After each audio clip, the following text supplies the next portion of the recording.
Pemirsa dimanapun Anda berada, ketemu lagi bersama saya Tommy Kurniawan. Ketemu lagi kita di Youth Speak Up Garda Bangsa. Kali ini kita akan membahas terkait dengan kenapa sih Indonesia itu kok masih impor beras. Padahal nih guys, kita tahu bersama Indonesia itu negara yang sangat luas. Tanahnya subur, lahannya juga sangat luas, dan juga berbagai macam komoditas ada di Indonesia. Komoditas utama Indonesia salah satunya adalah beras. Cuma akhir tahun kemarin terjadi kekisruhan, ya, dan akhirnya menimbulkan keputusan ternyata kita harus impor beras. Waduh, itu luar biasa tuh. Mau tahun baru tapi kita disuguhkan dengan kekisruhan terkait dengan impor beras. Di sebelah kiri saya sekarang, narasumber saya adalah seorang anak muda yang menurut saya memiliki pemikiran yang keren, ya. Nah, ini anak-anak muda harus kayak gini nih. Bro Adnan, apa kabar Bro Adnan? Alhamdulillah baik Bang. Sehat luar Bang? biasa. Sehat Bro? Alhamdulillah. Waduh, ini kita bahasnya juga nggak berat-berat, yang ringan aja. Perspektif anak muda, namanya juga Youth Speak Up, ya nggak? Minimal dari diri saya pribadi Bang. Bro, kalau lo dengar kemarin kan akhir tahun, waduh, ini luar biasa nih. Ada 4 lembaga negara saling bantah, ya kan? Iya. Akhirnya masyarakat bingung mau gimana nih, mau ikutin yang mana. Akhirnya ujung-ujungnya impor beras, Bro. Ya, pada dasarnya Bang, sebagai seorang anak muda di negeri ini, kita kalau gue pribadi, gue ngelihatnya ya bagi gue ya, yang penting dua. Kalau misalkan sebagai pribadi, gue hidup dari gaji gue, dari penghasilan gue, beras yang jadi makanan pokok gue dan keluarga gue bisa gue beli. Harganya terjangkau. Jadi ada kendali harga di situ. Ya. Nggak tiba-tiba mau tahun baru bukannya mikirin buat jalan kemana nih, tapi beli berasnya gimana nih? Satu, yang kedua. Itu dari perspektif lo. Perspektif anak muda, maksudnya kita kan kalau misalkan liburan misalkan udah tahun baru nih mau liburan kemana, jangan sampai nggak bikin liburan Bang. Beli berasnya gimana ya? Cukup bukan aja. Nah terus yang kedua, kalau gue pengen misalkan ngambil jurusan kuliah gue nanti masih masuk nggak ya kalau gue masuk jurusan pertanian? Masih terus, menarik nggak ya? Masih menarik kan? Atau misalkan orang tua punya sawah di kampung misalkan, gue nurusin nggak ya? Masih prospek nggak ya? Kira-kira jualan beras apa segala macam, bercocok tanam atau usaha di bidang agro lah, masih prospektus kalau misalkan bicara soal keadaan sekarang. Nah dari gue cuma lihat gitu aja Bang. Dan itu bagi gue udah dampaknya udah gede banget buat anak-anak muda kayak gue dan pasti banyak orang lain di sana. Ya kalau menurut lu kenapa sih kok kayaknya lembaga pemerintah apalagi baru dibikin tuh yang namanya Bappenas ya. Iya. Kita berharap dari Badan Pangan Nasional ini data pangan nasional itu satu. Tapi ternyata di akhir tahun kita lihat sendiri. Yang ini gini, yang ini gitu, BPS gini gitu itu gimana tuh, Bro? Iya, benar. Jadi gini Bang, gue dapat cerita-cerita lucunya nih, kronologinya. Jadi awalnya pertama, ini kan Bulog udah lihat di akhir tahun bakal naik nih, yang namanya harga tuh udah naik. Nah, beras pasti akan naik. Nah, mereka ngecek ke gudang. Cadangan beras pemerintah namanya yang punya pemerintah itu udah berapa tuh sisanya? Nah, katanya minimal kalau normalnya itu 1 juta ton. Tapi ternyata tinggal 500 ribuan. Dilaporlah ke presiden ya kan? Dilapor ke presiden tanya, panggil Bappenas. Berapa? Cukup nggak di dalam negeri? Cukup. Yaudah, beli di dalam. Nggak ketemu di dalam Pak. Di lumbung-lumbungnya, di Karawang, di mana segala macam. Yang dikiranya ada segitu, misalkan 200 ribu, ternyata cuma 20 ribu misalkan. Oh gitu? Jadi ada beda data di lapangan. Nah kok bisa begitu? Kok bisa beda? Kenapa Bro? Aneh kan sekelas. Nah masuklah yang namanya BPS di sini jelasin bahwa dua-duanya nggak ada yang salah. Satu pakai data lapangan real time, yang satu tuh pakai data BPS tengah tahun Bang. Berarti dia nggak cek langsung ke lapangan, dia nyari kali ya di BPS. Ini di website BPS dicari kayak gitu. Nah, kayak kayaknya Bulog. perlu ada perbaikan kan Nah, ya. Bulog konsul sama Wamendak, gimana nih? Nggak mau harus impor kan? Akhirnya terpaksa impor. Ya. Nah, pertanyaan saya kalau bisa impor gini, apakah dua tujuan tadi tercapai? Living cost-nya turun, harga tercapai, terjangkau, atau kesejahteraan petani ini meningkat? Enggak juga ternyata bang.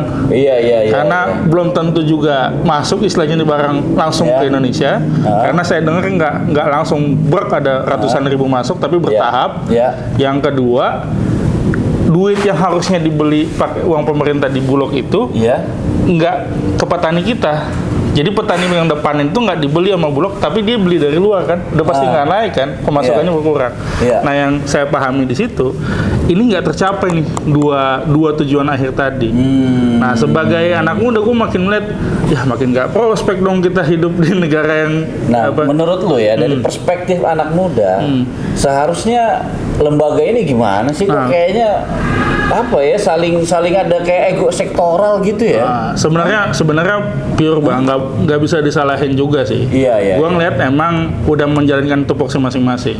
Masalahnya adalah memang datanya tuh nggak sinkron. Tapi kalau kita balik mundur pemahaman di sini, itu nggak bisa disalahin kayak Bulog misalkan. Karena Bulog itu kan di Undang-Undang Badan Usaha Negara, perusahaan umum Bulog, Perum Bulog itu selain dia pengadaan barang publik, dia boleh untung juga. Dia boleh untung dan logika bisnisnya jalan di situ. Jalan betul. Nah, yang terjadi lembaganya yang harus dibenahi.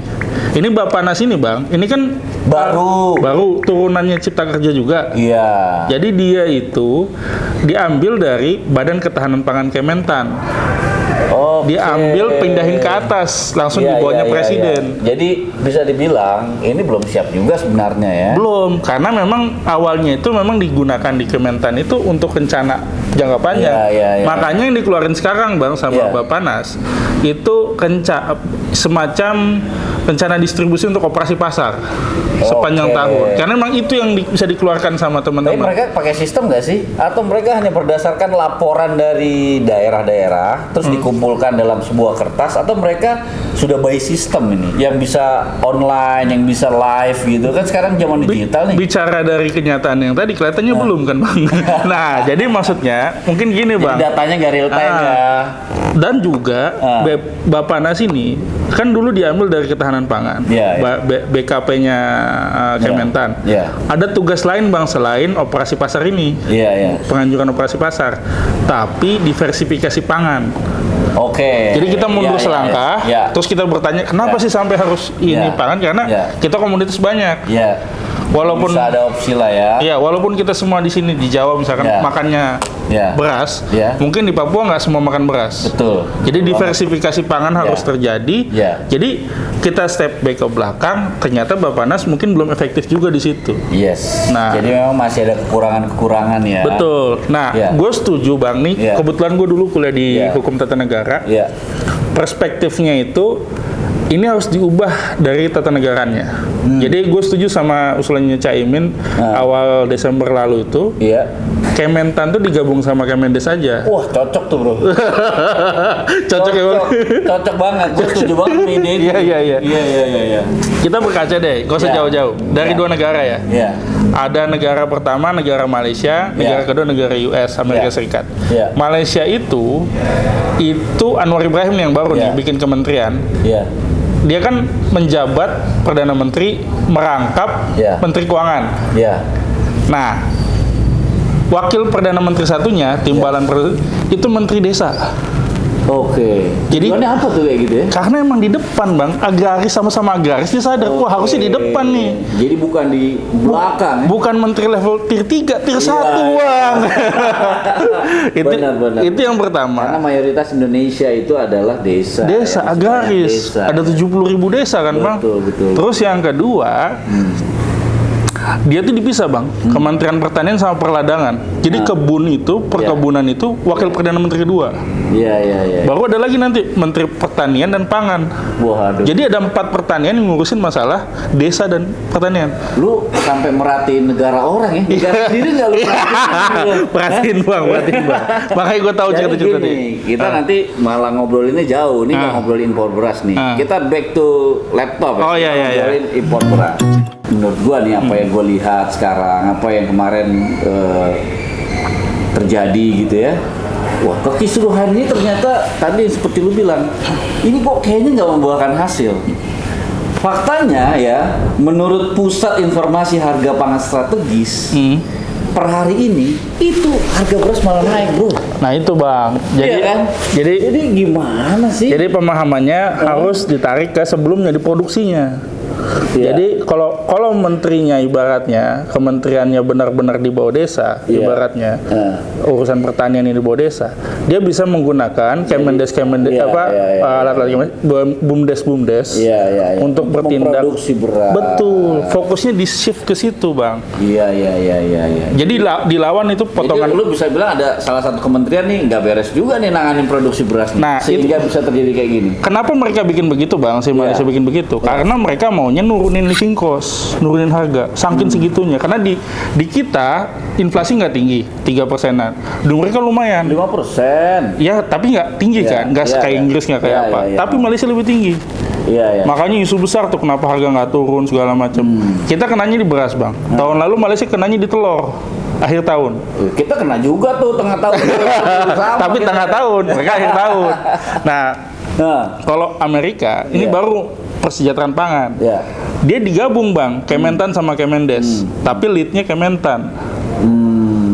Jadi kayak Bulog juga ini, jadi dibeli itu semuanya segala macam. Nah maksud saya, kalau emang mau benar nih negara ibaratnya dari segi ini, kita nggak bicara ketika udah sakit, ketika CBP-nya udah nipis dan harus impor. Tapi harus ada antisipasi. Nah, jadi perdebatan akhir tahun ini nggak ada lagi bang.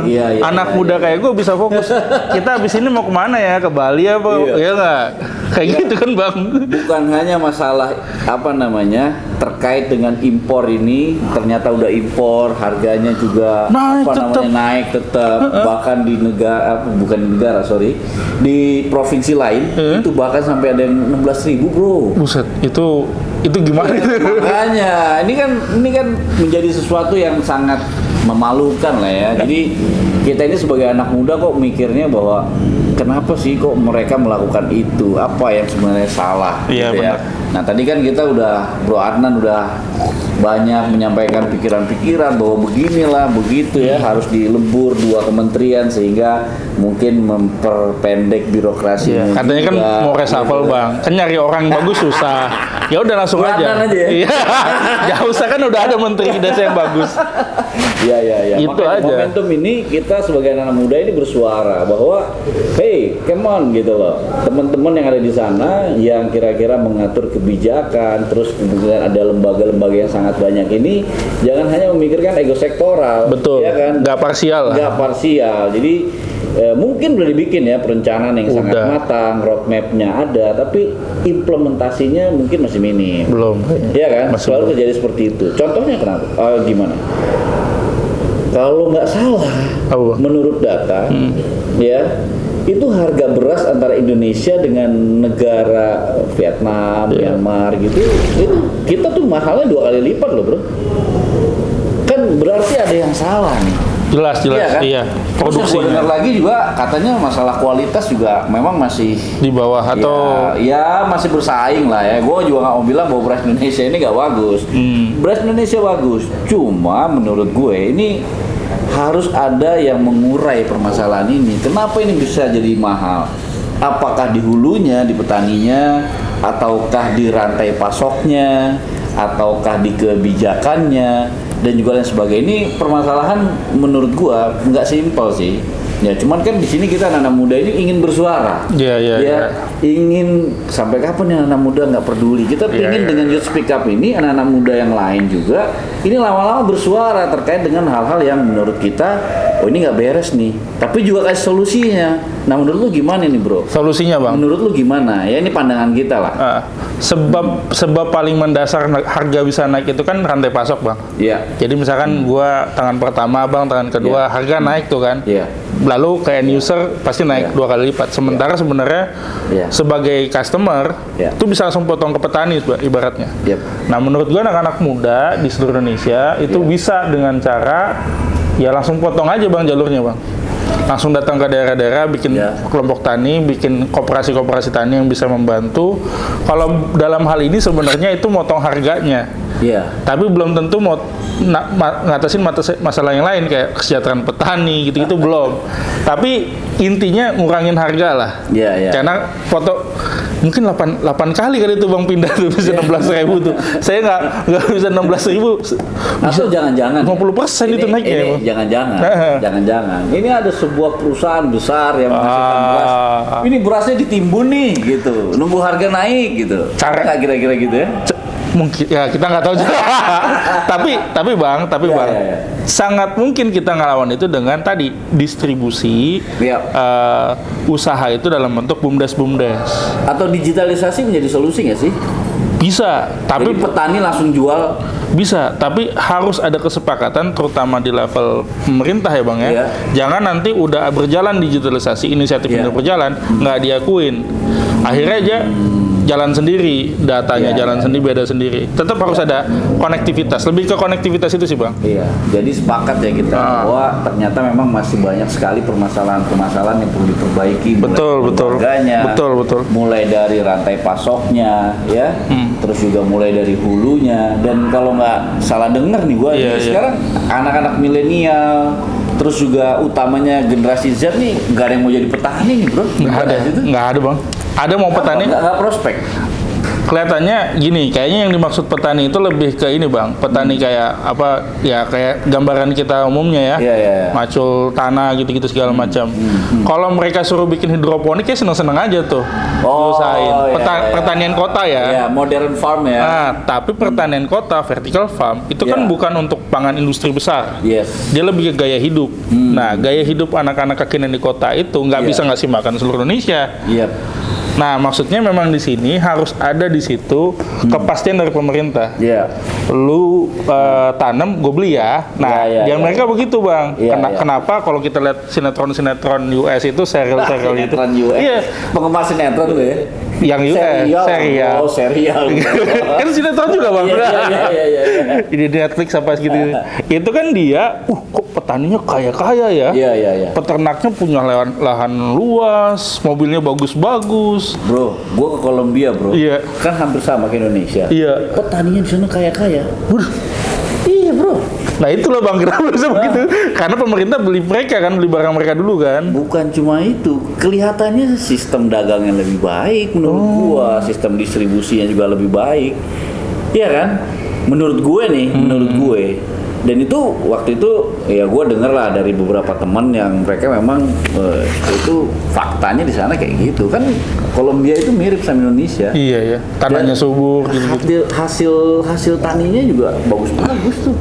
Bahkan kemarin temen gue itu dia kasih kopi ya. Ini kopinya udah menurut dia ini kopi paling enak di Indonesia daripada yang ada. Kopi Papua tapi ketinggiannya tuh di atas. Gitu-gitu. Di atas 1.300, 1.500 lah. Susah lah. Enak itu kopinya. Tapi orang Kolombia bilang, wah tetap lebih enak kopi Kolombia. Kalau nggak percaya, ayo kita coba sekarang. Mereka sampai berani kayak gitu. Artinya kualitasnya kan memang bisa diadu. Seperti Bro bilang bahwa ternyata profesi petani di sana tuh menguntungkan sehingga ya tadi anak muda mau kuliah di pertanian dan lain sebagainya. Nah, ini kan minatnya kurang, jadi takutnya terjadi discontinue petani. Itu yang pertama. Yang kedua, yang gua denger juga nih ya mungkin ini fakta di beberapa tempat tanahnya juga berkurang, bro. Udah tanah pertanian, sawah-sawah itu jadi perumahan. Jadi masalah lah gitu, bro. Nah, ini yang perlu jadi ini, Bang. Jadi kan pemerintah itu sebenarnya udah punya program namanya lumbung pangan, food estate. Iya. Nah, cuman memang pendekatannya masih besar-besar. Nggak jalan. Nggak jalan juga itu. Itu harus dipecah-pecah itu. Iya. Jadi sekali lagi solusinya itu diredistribusi. Iya. Lewat BUMDes. Sekali lagi bang, Betul. digabung Kemendes sama Kementan. Keren banget. Iya. Pernah ada masukan gini nih bro. Ada salah satu daerah. Iya. Ya, misalkan beras di kita itu harganya 10.000. Iya. Tapi di daerah itu berasnya bisa 30.000. Oh, gitu? Dikarenakan masalah distribusi. Di daerahnya itu 30.000. Iya, karena dia berasnya itu harus dibawa melalui pesawat sehingga ada biaya ongkos kirim yang sangat mahal. Iya. Ini kan juga menjadi salah satu permasalahan, bro. Nah, kita ceritanya diskusi lah. Kenapa nggak pemerintah itu mensubsidi biaya ongkos untuk daerah-daerah tertentu seperti itu? Satu harga lah ya bang ya. Sehingga karena disubsidi biaya ongkosnya itu, anggaplah gini deh, dari anggaran pemerintah beli pesawatnya yang buat nganterin itu barang. Iya. Kan berasnya dari Bulog misalkan, Iya. ya kan, pesawatnya dibeli. Ini kan keadilan untuk teman-teman kita juga yang berada di daerah timur yang jangkauannya juga jauh. Itu sebenarnya bisa jadi solusi, tapi kan nggak dilakukan. Enggak. Tapi bang kalau bicara begitu sebenarnya ya tadi kalau bisa dimundurin ini barat sebelum kejadian impor. Ini kalau mereka kan dari awal udah tahu daerahnya nggak bisa ditanam sawah gitu, ya kan? Ya emang biasanya tuh bergantung sama selain sawah. Iya. Bisa jagung, bisa sagu, pisang. Macam nah ya. jadi pemahamannya mungkin memang yang tugas Bappenas yang berat itu bukan cuma pengendalian pangan aja, tapi diversifikasi pangan. Diversifikasi. Supaya anak muda, terutama Gen Z sih bang, mau makan makanan selain yang ada di brand-brandnya gitu. Jadi makanan organik di rumah, makanan-makanan di pasar. Sampai ada sindiran gini, katanya kita harus bangga membeli produk Indonesia, tapi kok impor beras? Gitu, ini waduh luar biasa. Berat.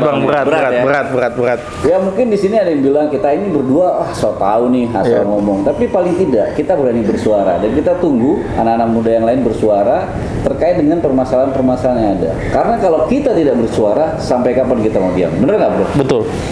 Oke Bro Adnan, luar biasa, keren. Bro, ini pertanyaan terakhir ya. Kira-kira apa nih yang lu mau sampaikan sama anak muda terkait dengan tadi deh yang kita bahas masalah impor beras supaya mereka juga berpikir kritis ya, dan juga pemerintah nih udah deh jangan impor beras lagi deh gitu. Apa kira-kira pandangan anak muda deh? Ya di sini nggak ada yang salah, nggak ada yang bener ya, kita namanya anak muda, kita sampaikan lah. Kira-kira gimana menurut lu bro? Harus gimana nih? Cara paling bisa kita untuk melakukan perubahan itu dengan cara ngambil tanggung jawab. Dan tanggung jawab yang bisa kita ambil dalam masalah impor beras ini adalah mulai untuk berpikir bahwa nggak semuanya itu harus kita terima begitu aja. Kita bisa bersuara, kita bisa protes, bahkan kalau teman-teman punya jaringan di daerah-daerah penghasil beras, bikin jaringan koperasi petani sendiri segala macam, udah banyak contohnya bang, dan saya rasa itu bisa diduplikasikan. Ya sama-sama kita lah, Garda Bangsa tuh siap sekali ibaratnya untuk jadi motor penggerak. Bahkan kalau misalkan ini saya rasa sudah pasti ini akan diikuti semua orang, karena hampir semua orang yang saya tahu bang makan nasi. Yes, betul. Orang Indonesia itu kalau nggak makan nasi nggak makan. Nah, karena beras adalah komoditas utama, mari sama-sama kita perhatikan. Ayo kita bersuara melalui Youth Speak Up, bisa di Garda Bangsa dan juga bisa di channel Anda sendiri. Sampai ketemu lagi di Youth Speak Up Garda Bangsa berikutnya. Salam pamit, Tommy Kurniawan. Adnan Mubarak. Sampai ketemu lagi.